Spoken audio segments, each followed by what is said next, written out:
সবাই চিৎকার করে জানাতে পারে না তাদের খারাপ লাগার কথা। কেউ কেউ আছে খারাপ লাগলেও বুঝতে দেবে না, এক মুখ হেসে বলবে অসুবিধা নেই।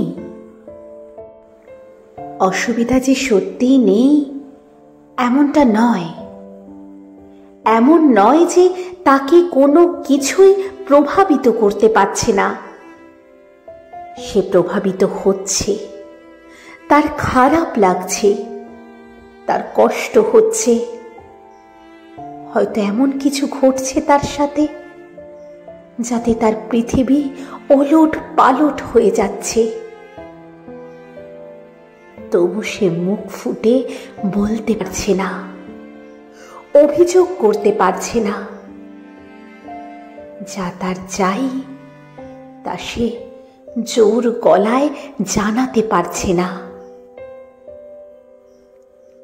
এরকম মানুষগুলোর কপালে আজীবন দুঃখ লেখা থাকে। ভিড়ের মধ্যে খালি পায়ে দাঁড়িয়ে থাকা আসলে অসুবিধাজনক।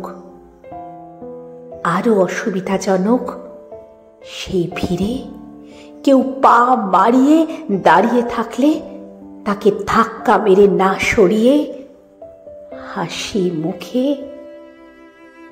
অসুবিধা নেই বলা।